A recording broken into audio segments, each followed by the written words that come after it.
샬롬 송은섭입니다. 기도와 응원해 주시는 분들께 감사합니다. 코로나 상황에 따라서 비대면 온라인 예배를 드리기를 원합니다. 본 영상 설교는 새가족교회 주일 설교 메시지입니다. 교회 성도님들과 신앙생활을 시작하시는 새가족들을 위한 메시지이기도 합니다. 오늘 설교는 로마서 3장 1절부터 20절에 해당되는 말씀입니다. 새가족 메시지에 대한 제 생각은요, 교회를 한 번도 안 가본 사람에게도 들리는 메시지, 교회를 다녀본 사람들에게 은혜와 도전이 되는 메시지, 성도 스스로 은혜를 찾아서 먹을 수 있는 메시지가 되기를 원하는 마음입니다. 일부러 웃기려고 하지는 않습니다. 자극적인 말도 원치 않습니다. 설교자가 성경 해석의 능력을 자랑하는 일도 원하지 않습니다. 그냥 특별한 묵상을 전하는 것이 아니라 성경 본문이 전하는 메시지를 그대로 전하기를 원합니다. 길다고 다 좋은 설교가 아니고 짧다고 다 좋은 설교는 아닐 것입니다. 본 메시지가 조금 짧을 수도 있겠지만 담백하게 전하기를 원합니다. 로마서 3장 10절, 12절까지 같이 한번 읽어보겠습니다. 성경이 이렇게 기록되어 있습니다. 의인은 없다. 한 사람도 없다. 깨닫는 사람도 없고 하나님을 찾는 사람도 없다. 모두가 곁길로 빠져서 쓸모가 없게 되었다. 선한 일을 하는 사람은 없다. 한 사람도 없다. 바울의 이야기인데요. 한 사람도 없다는 얘기입니다. 저는 많은 정치인들을 본 거는 아니지만 최근 또 이렇게 정치인들의 삶들을 보면서 진보 정치인은 좀 깨끗한가? 근데 그렇지 않았다라는 생각이 들었습니다. 속이 다른 삶의 충격을 받기도 하고요. 그렇다면 보수 정치인이 좀 나은가? 아니요, 더 심각했습니다. 선거를 통해 누구를 뽑아야 했는가 쉽지 않은 문제입니다. 영국의 유명한 정치가 역사가의 말에 이런 말이 있다고 해요. 절대 권력은 절대 부패한다. 참 어려운 일이죠. 인간, 사람은 모두 죄인이라는 것입니다. 로마서 2장에 이어서 오늘 3장 이야기를 하는데요. 2장 28절, 29절 후반부를 보면 겉모양의 유대인이 아니고 겉모양의 할례가 아니다. 속사람으로 율법을 지키며 사는 사람이 진정한 유대인이고 마음으로 받는 할례 가운데 하나님 백성답게 사는 것이 진정한 할례를 받은 사람이다. 라는 내용이 이어지죠. 그때 이제 3장이 이어지는 것입니다. 오늘 설교를 위한 세 가지 질문입니다. 유대인들의 특권, 할례의 이로움은 무엇인가? 그렇다면 유대인, 할례, 이게 뭐가 더 중요한 것인가? 이런 질문이죠. 모든 사람은 하나님 앞에서 어떤 존재인가? 율법이 드러내려는 것은 무엇인가? 로마서 3장이 나타내는 핵심 메시지입니다. 중심이 되는 세 가지 질문을 통해서 이 메시지를 듣는 분들이 세 가지 기둥이 되셨으면 하고요. 하나님께서 각자에게 주시는 은혜와 도전이 있으면 합니다. 이 질문이 문제도 쉽고 답도 아주 쉽습니다. 첫 번째 질문이에요. 유대인의 특권, 할례의 이로움은 무엇인가? 2장에 이어서요. 그러면 유대 사람의 특권은 무엇이며 할례의 이로움은 무엇입니까? 모든 면에서 많이 있습니다. 첫째는 그들이 하나님의 말씀을 맡았다는 것입니다. 바울이 스스로 질문하고 스스로 답을 하고 있어요. 유대인들의 이로움, 유대인들이 더 나은 점이 무엇이냐? 유대인들은 먼저 되었습니다. 먼저 된 민족으로 하나님의 말씀을 받았습니다. 관리를 했습니다. 잘 적고 기록하고 그것을 지키고자 했습니다. 그리고 예수님께서는 유대인으로 이 땅에 오셨습니다. 하나님 나라의 첫 백성으로 이스라엘 백성이 되었습니다. 이것이 큰 영광이죠. 이것이 특권이고 나은 점, 이로운 점이죠. 근데 여기서 멈춘 게 문제입니다. 제가 예전에 교회 수련회에서 수련을 참가한 적이 있는데요.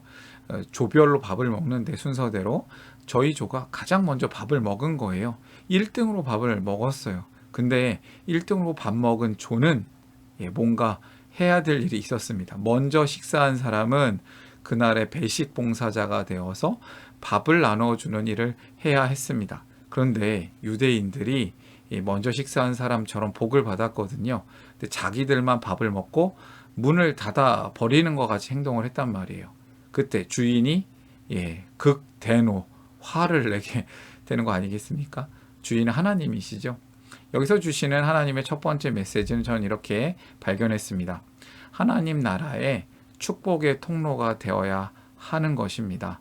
먼저 복을 받았으면 복을 나눠주는 배식 담당, 아니 배복 담당이 되어야 되지 않겠습니까?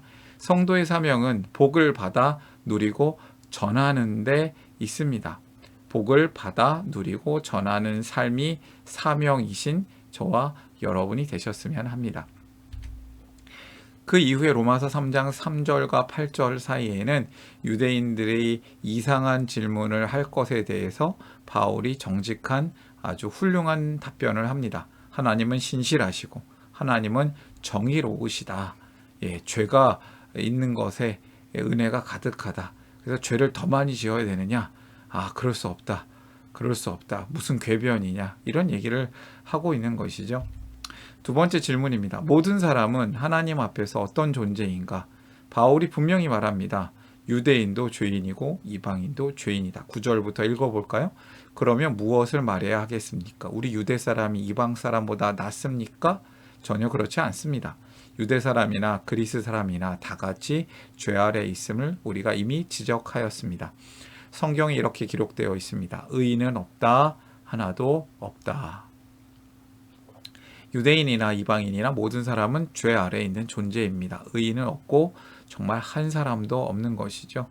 정말 의인이 없다는 걸 저는 최근에도 많이 느꼈는데요. 유명 목회자들의 드러난 죄악들. 그러니까 그냥 목회자들이 죄를 많이 짓는 건 사실이에요. 너무 마음이 아파요. 근데 설마 이 사람도 했던 사람들이 죄를 지을 때 정말 저는 마음이 무너지는 것 같았습니다. 외국의 빌 뭐뭐뭐뭐 목사님, 라비 어쩌고 저쩌고 목사님, 이런 분들 참 존경했던 분들이거든요. 한국의 지읒 목사님, 시읒 목사님, 이응 목사님, 기억 목사님 계속돼서 뉴스에 나옵니다. 깨끗한 이미지를 가진 유명인의 범죄가 탄로가 날 때 세상 사람들은 더욱 큰 충격에 빠집니다. 그럴 때 얘기하는 게 있죠. 세상에 믿을 놈 하나도 없네. 다 죄인이네. 다 죄인이네. 사람들이 짓는 심각한 죄악들에 관해서 로마서는 계속 증거합니다. 그들의 목구멍은 열린 무덤이다. 혀는 사람을 속인다. 입술에는 독사의 독이 있다. 입에는 저주와 독설이 가득 찼다. 발은 피를 흘리는 일에 빠르며 그들이 가는 길에는 파멸과 비참함이 있다. 그들은 평화의 길을 알지 못한다. 그들의 눈에는 하나님을 두려워하는 빛이 없다.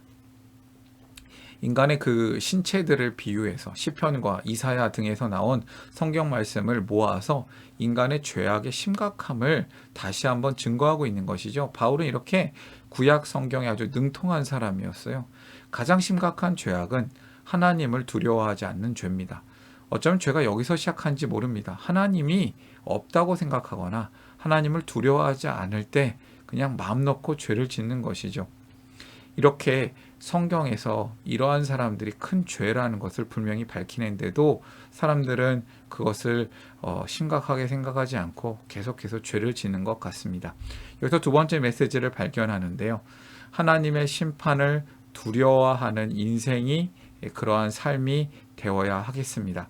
모든 사람은 죄인입니다. 그 중에 은혜 받는 사람이 있을 뿐입니다. 마지막 세 번째 질문이에요. 율법이 드러내려는 것이 무엇인가? 바울은 율법이 중요하다라고 얘기합니다. 율법 폐기론자가 아니에요. 율법이 중요한데 율법이 드러내려는 것이 있다라고 얘기합니다. 19절부터요. 율법에 있는 모든 말씀이 율법 아래 사는 사람에게 말한 것임을 우리는 압니다. 그것은 모든 입을 막고 온 세상을 하나님 앞에서 유죄로 드러내려는 것입니다. 그러므로 율법의 행위로는 하나님 앞에서 의롭다고 인정받을 사람이 아무도 없습니다. 율법으로는 죄를 인식할 뿐입니다. 온 세상을 하나님 앞에서 유죄로 드러내려는 것입니다. 그리고 모든 입을 막고 어떤 변명도 통하지 않은 율법 아래 다 죄인이다. 그래서 하나님의 은혜 없이는 하나님 없이는 살 수 없음을 인정하게 하려는 것이 율법의 목적입니다. 율법의 목적 이렇게 분명합니다. 율법은 죄를 드러냅니다.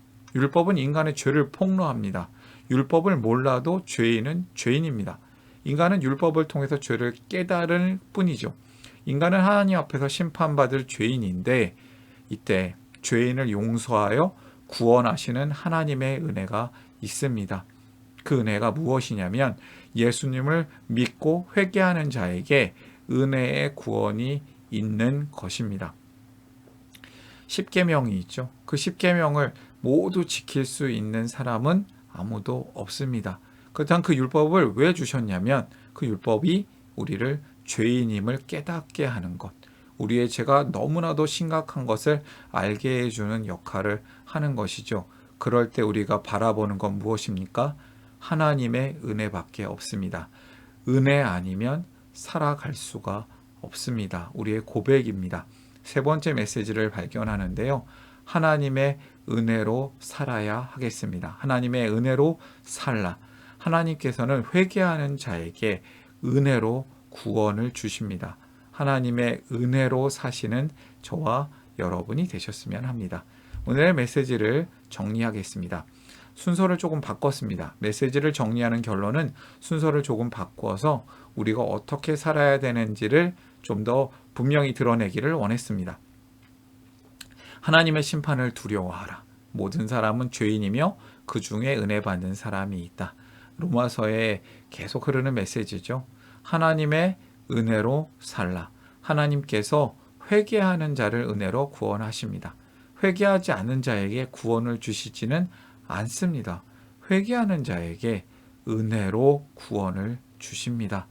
은혜로 구원을 받으시길 바랍니다. 세 번째, 하나님 나라의 복의 통로로 살라. 유대인들이 복의 통로로 살아야 하는데 잠시 그렇게 살지 못했습니다. 왜냐하면 자기네들에게 복을 받은 것으로 만족하고 문을 닫으려고 했던 것이죠. 성도의 사명은 하나님의 복을 받아서 그것을 누리고 전하는 데 있습니다. 저와 여러분들, 우리 모든 성도님들이 하나님의 복을 충만하게 가득히 만땅 가득 받아서 누리고 그것을 전하시는 성도님들이 되시기를 바랍니다. 하나님 나라 성도의 복이 여기에 있습니다. 축복의 통로 같죠? 복을 통해 흘러가는 것 같죠? 하나님이 무서운 분이시고 또 아주 사랑이 많으신 분이십니다. 하나님의 심판을 두려워하라. 하나님의 은혜로 살라. 하나님의 축복, 그 복의 통로로 살라. 오늘의 메시지였습니다. 이 메시지를 보시는 분들이 하나님 주시는 은혜와 평강이 가득하고 넘치시기를 바랍니다. 저를 통해 또는 누군가의 추천과 우연한 기회로 이 메시지를 보게 되신 분들께 감사합니다. 모든 성도님들은 새가족교회의 하나님 나라의 새가족이십니다.